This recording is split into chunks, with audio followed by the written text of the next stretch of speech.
Have you ever wondered what you can and you can't bring to a football match these days? Well, stadiums have changed a lot over the years to make sure everyone stays safe and has a good time. So there's a bunch of stuff that football clubs have banned recently, either because it's not safe or just not cool to have around during a game. You know, it's kind of funny how things get banned at stadiums. Some of these bans are pretty obvious, but others make me wonder why anyone would even think about bringing them in the first place. So, here are 3 crazy things banned from football, and believe me, the last one on the list is going to crack you up big time. Number 3, Vuvuzelas. Back in 2010, during the World Cup in South Africa, I remember how those pesky Vuvuzelas filled the stadium with excitement. If you've never watched a football match in South Africa, chances are you've heard its unmistakable sound. Back in the 1980s, this long plastic horn became a big part of football culture in South Africa. Fans blowing it at matches created an electric atmosphere, especially during the build-up to the 2010 FIFA World Cup.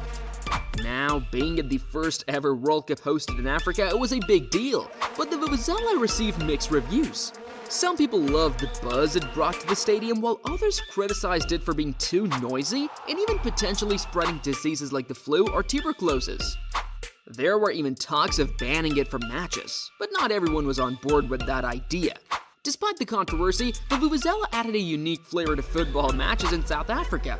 But as time moved on, calls for its ban grew louder. Finally, FIFA gave in to the pressure before the 2014 World Cup in Brazil. The Vuvuzela was officially banned from FIFA tournaments, and many other sports events followed suit. Celery. Why would celery be banned? Well, it's not because it's some sort of dangerous weapon or anything like that. It's actually because Chelsea fans have this quirky obsession with the green vegetable. You see, the love affair between Chelsea fans and celery goes way back to the 1980s. It's got nothing to do with its supposed health benefits. It all started with a song. A passionate Chelsea fan named Mickey Greenaway was belting out lyrics to a song.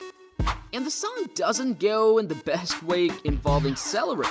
But Chelsea fans decided to give the song a cheeky twist, turning it into something worse.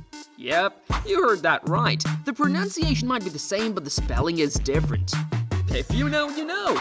And as if that wasn't enough, they started throwing celery around the stadium while singing this modified version of the song. But as you can imagine, things got a bit out of hand. Fans were smuggling celery into the stadium and lobbing it onto the pitch, sometimes even at opposing players. In fact, it got so bad that in 2007, during a League Cup final clash against Arsenal, the referee had to stop the game because there were just too many celery stalks flying onto the field. Even players like Cesc Fabregas couldn't believe what was happening. He got hit by a stalk while trying to take a corner. And that fiasco, Chelsea had to put their foot down. They released a statement reminding fans that throwing celery is a criminal offense. They even set up a hotline where fans could snitch on each other for bringing celery into the stadium. Senegalese Parrot. Okay, let me tell you about this hilarious incident that happened during a football match back in January 2009. Hertford Heath was playing against Hatfield Town in a Hertfordshire Senior Centenary Trophy quarterfinal. The attendance was pretty low, probably around 150 people or so. And so the game starts, and it's a bit slow in the beginning. The first half ends with no goals scored. As the second half kicks off, something totally unexpected happens. It's not a spectacular goal or a dramatic foul, it's Irene Kerrigan's pet parrot, Me Too, causing a ruckus. Now imagine being there, you're watching the game, hoping for some action, when suddenly you hear the unmistakable sound of a referee's whistle.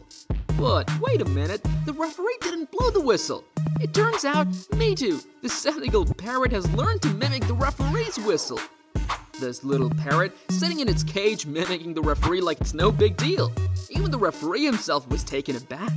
Gary Bailey, the referee, said he had never experienced anything like it in all his years of officiating football matches. At first, Bailey didn't mind it too much, but then every time he blew his whistle, Me Too made the exact same sound. But as funny as it was, the game had to go on. So after everyone had a good laugh, Mrs. Kerrigan and Me Too were kindly asked to leave the premises. Since then, these parrots have been banned from stadiums. If you enjoyed hearing about Me Too, the parrot causing chaos on the pitch, you'll love our upcoming video. Make sure to hit that subscribe button and turn on notifications so you don't miss out on any of our future content.